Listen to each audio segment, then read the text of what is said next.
Channel 5 news நேயர்களுக்கு வணக்கம். தாவேகா தலைவர் விஜய் அவர்களுடன் பிரசாந்த் கிஷோர் சந்திப்பு அப்படிங்கிறது தான் ஒரு ஹாட் டாப்பிக்காக போயிட்டுருக்கு. ஒரு கட்சிக்கு எத்தனை வியூக வகுப்பாளர்கள் அப்படிங்கிறது தான் ஒரு கேள்வியாக இருக்குது. ஏற்கனவே விஜய் அவர்கள் கட்சியில் தேர்தல் வியூக நிபுணர் அப்படிங்கிற பேரில் ஜானோ ரெகேசாமி இருக்காரு. இப்போ தேர்தல் பிரிவு சிறப்பு பொதுச் செயலாளராக ஆதவ அர்ஜுனா அவர்களை நியமிச்சிருக்காங்க. இப்போ பிரசாந்த் கிஷோருடன் ஒரு சந்திப்பு அப்படிங்கும்போது ஒரு கட்சிக்கு எத்தனை பேருப்பா, இன்னும் 2-3 பேர் வருவாங்க போல அப்படிங்கிற மாதிரி தான் இருக்குது. ஏன்னா ஒரு கட்சிக்கு கட்சிக்குள்ளேயே ஒரு தேர்தல் வியூக வகுப்பாளர் வச்சுருப்பாங்க. அதை மீறி இந்த பிரசாந்த் கிஷோர், சுனில் அந்த மாதிரியான நபர்கள் கிட்ட போயிட்டு தேர்தல் வர சமயத்தில் ஹெல்ப் கேட்டு கொஞ்சம் ஜெயிக்கிறதுக்கான ஸ்ட்ராட்டஜிஸ்ட் எல்லாமே பண்ணுவாங்க. விஜய் அவர்கள் இன்னும் எலெக்ஷனுக்கு 1 வருஷம் இருக்க காலத்திலேயே பிரசாந்த் கிஷோருடன் ஒரு சந்திப்பு. இதுக்கு முன்னாடியே சில தகவல் வந்தது என்னன்னா, பிரசாந்த் கிஷோர் அவர்களுடைய உதவியுடன் தான் 2026 தேர்தலில் களம் காண போறாரு. அப்போதான் ஜெயிக்கிறதுக்கான ஒரு பாதி சக்ஸஸாக போயிடலாம் அப்படிங்கிற ஸ்ட்ராட்டஜி தான் விஜய் வச்சிருக்காருங்கிற விஷயம் நிறையா வந்துச்சு. இப்போ அது உண்மையாயிருச்சு அப்படின்னு தான் சொல்லணும். ஓகே, இந்த பிரசாந்த் கிஷோர் யார், என்ன பண்ணுவார் அப்படின்னு பார்த்தோம்னா, பிரசாந்த் கிஷோர் ஒரு ஃபுல் டைம் பொலிட்டிக்கல் ஸ்ட்ராட்டஜிஸ்ட் அப்படின்னு தான் சொல்லணும். இவர் யார் யாரெல்லாம் ஜெயிக்க வச்சிருக்காங்கன்னு பார்க்கும்போது, மோடி அவர்களை ஜெயிக்க வச்சிருக்காரு, அரவிந்த் கெஜ்ரிவால் அவர்கள், நிதிஷ்குமார், ஜெகன்மோகன் ரெட்டி, இப்போ ஸ்டாலின், இந்த மாதிரியான பெரிய பெரிய தலைவர்கள் எல்லாத்தையுமே இவங்களுடைய ஸ்ட்ராட்டஜி மூலமாக அவங்க ஜெயிக்க வச்சிருக்காங்க. இவருடைய பேஸ் என்ன அப்படின்னு பார்க்கும்போது, 2011 மோடி அவர்கள் குஜராத்துக்கு ஒரு 3வது டைமாக பிரைம் மினிஸ்டர் ஆகிறாரு. அதற்காக இவர் தான் வேலையெல்லாம் செஞ்சு கொடுத்து அவர் ஜெயிக்க வைக்கிறாரு. அதாவது எந்த ஆர்கனைசேஷன், எந்த கம்பெனியுமே இல்லாமல் இவர் தனியாக சில ஸ்ட்ராட்டஜிலாம் யூஸ் பண்ணி ஜெயிக்க வச்சிருக்காரு. 2013 ஒரு ஆஃபீஸ் போடுறாரு, ஐபேக் அப்படிங்கிற ஒரு office, Indian political action committee அப்படிங்கிறத இந்த ஐபேக்கோடைய ஃபுல் ஃபார்ம். இந்த கமிட்டி மூலிமா நம்ம ஸ்ட்ராட்டஜி ஃபுல்லாமே பண்ணுவோம், இந்தியா ஃபுல்லாக பண்ணுவோம், எந்தெந்த ஸ்டேட்டில் எந்தெந்த தலைவர்கள் நம்மளை கூப்பிட்றாங்க அவங்க எல்லாத்துக்குமே வேலை செஞ்சு கொடுப்போம் அப்படிங்கிறது தான் இவருடைய கோலாக வச்சுருந்தாரு. 2014 மோடி அவர்கள் என்ன ஒரு பாராளுமன்ற தேர்தலை முதல் முறையாக ஜெயிக்க வச்சதும் பிரசாந்த் கிஷோர் அவர்கள் தான். இவருக்கு கீழே எவ்வளோ பேர் ஒர்க் பண்ணுறாங்கன்னு பார்க்கும்போது 200 to 300 நபர்கள் ஒர்க் பண்ணுறாங்க. இது நம்ம எளிமையாக சொல்லணும் அப்படின்னா, நம்ம கல்யாணம் பண்ணுறோம் அப்படின்னா ஃபஸ்ட்டுலாம் நம்மளே எல்லா திங்ஸும் ஆர்டர் பண்ணுவோம், மைக் செட் இது பண்ணுவோம், வாத்தி இதுக்கு சொல்லுவோம். இப்போ ஒரு ஈவெண்ட் மேனேஜ்மெண்ட் கம்பெனியில் போய் நம்ம கொடுத்துருவோம், நீங்கள் பார்த்து பண்ணிடுங்க அப்படிங்கிற மாதிரி.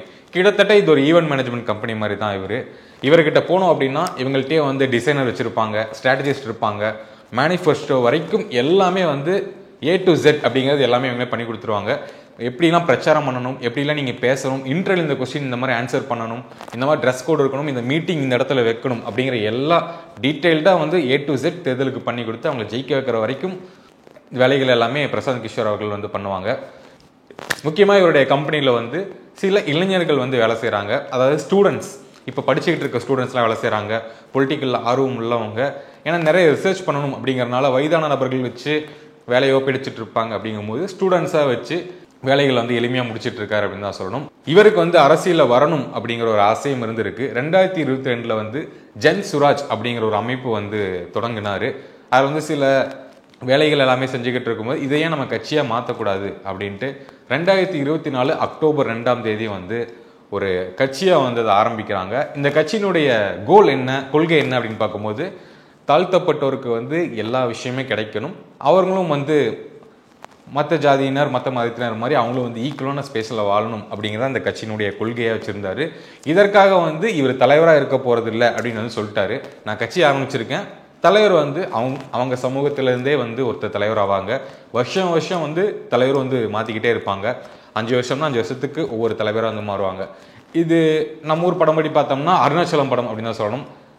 சூப்பர் ஸ்டார் அவர்கள் ஒரு கட்சி ஆரம்பிப்பார், ஆனால் தலைவர் வேற, நிற்க வைக்கிற கேண்டிடேட் வேற அப்படிங்கிற கோல் தான் இவருக்கு. என்ன ஆசை அப்படின்னா, நான் பேக் சைட்லேருந்து ஒரு கிங் மேக்கராக தான் நான் வேலை செய்வேன், யார் யார் எங்கே மூவ் பண்ணணும், யார் யார் என்னென்ன பண்ண வைக்கணும் அப்படிங்கிறத என்னுடைய வேலை, நான் ஆட்சி அமைக்கிறது என்னுடைய வேலை இல்லை அப்படிங்கிற கொள்கையில் ஒரு கட்சியும் ஆரம்பிச்சிருக்கார். பீகார் சட்டமன்ற தேர்தலை எதிர்த்து தான் இவர் இந்த கட்சியை ஆரம்பிச்சிருக்காரு. அதில் களம் காணி இவர் ஜெயிக்க போகிறாரா அப்படிங்கிற நம்ம பொறுத்து தான் பார்க்க வேண்டும். பிரசாந்த் கிஷோர் அவர்கள் சமீபத்தில் எந்த பொலிட்டிக்கல் பார்ட்டிக்குமே ஸ்ட்ராட்டஜிஸ்டாக ஒர்க் பண்ணலை. சில தேர்தலில் ஒர்க் பண்ணி அவருக்கான தோல்வியெல்லாம் தழுவும் போது இவருடைய கணிப்பு வந்து சரியில்லை, இவருடைய வியூகம் வந்து சரியில்லை அப்படிங்கிற மாதிரி விமர்சனங்கள் எல்லாம் இருந்துச்சு. அதனால 2024க்கான நாடாளுமன்ற தேர்தலுக்கு யாருக்குமே சப்போர்ட் பண்ணல. 2026க்கான சட்டமன்ற தேர்தலில் விஜய் கட்சிக்கு வந்து ஆதரவு தருவார், அவருக்கு வந்து ஹெல்ப் பண்ணி ஜெயிக்க இருக்க வாய்ப்புகள் இருக்கு அப்படிங்கிறத இந்த மீட்டிங் வந்து நமக்கு சொல்ல வருது. பிரசாந்த் கிஷோர் அவருடைய பேரை கேட்டால் எனக்கு நான் வரக்கூடிய ஒரு விஷயம் என்ன அப்படின்னு பார்க்கும்போது, அன்புமணி ராமதாஸ் அவருடைய ஒரு பிரச்சாரம் ஒன்று பண்ணியிருந்தாங்க.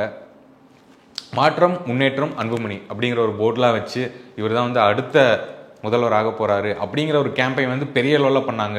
அது கிட்டத்தட்ட நிறைய மீம்ஸுக்கு வந்து ட்ரோல் ஆச்சு, பேப்பரில் ட்ரோல் பண்ணாங்க, எல்லா இடத்துலையுமே அதை வந்து ட்ரோல் பண்ணாலுமே அது வந்து ஒரு மிகப்பெரிய சக்ஸஸ்ஃபுல்லான ஒரு கேம்பெயின் தான் அது என்ன சொல்லணும். ஏன்னா எல்லா நெடுஞ்சாலைகளிலும் அந்த போர்டு வந்து இருக்கும், மாற்றம் முன்னேற்றம் அன்புமணி அப்படிங்கிறது தான். அதை வச்சு நிறைய ட்ரோல்ஸ்லாம் வந்தாலுமே அது சூப்பரான கேம்பெயினாக பண்ணி கொடுத்தாங்க. அடுத்த முதல்வர் அவர் தான் அப்படிங்கிற அளவுக்குமே பேச்சு பொருளாக வந்துச்சு.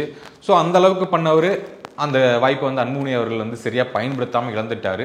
ஸோ இவர் வந்து விஜய் கூட பணியாற்றும் போது விஜய்க்கு இருக்க ஒரு மக்கள் செல்வாக்கும் இவருடைய ஒரு ஸ்ட்ராட்டஜிஸும் சேரும்போது இது வந்து ஒரு பெரிய லெவலில் ஒரு கை கொடுக்கறதுக்கான வாய்ப்புகள் இருக்குது விஜய் அவர்களுக்கு. தனித்து நின்றாலுமே ஒரு எதிர்க்கட்சியினா வரக்கூடிய அளவுக்கு இவங்களுடைய வேலை வந்து இருக்கலாம் அப்படிங்கிறது தான் நம்மளுடைய கணிப்பு. ஓகே, பிரசாந்த் கிஷோர் விஜய் இவங்க வந்து இணைவாங்களா, இவங்க இணையதில் வந்து என்னென்ன பிரச்சனைகள் இருக்குது அப்படிங்கிற கருத்துக்கள் எதாவது இருந்ததுன்னா கீழே கமெண்ட் பாக்ஸில் வந்து கமெண்ட் பண்ணுங்கள். தொடர்ந்து பாருங்கள், நம்ம சேனலை தொடர்ந்து சப்ஸ்கிரைப் பண்ணுங்கள், சப்போர்ட் பண்ணுங்கள். தேங்க்யூ ஃபார் வாட்சிங். நன்றி.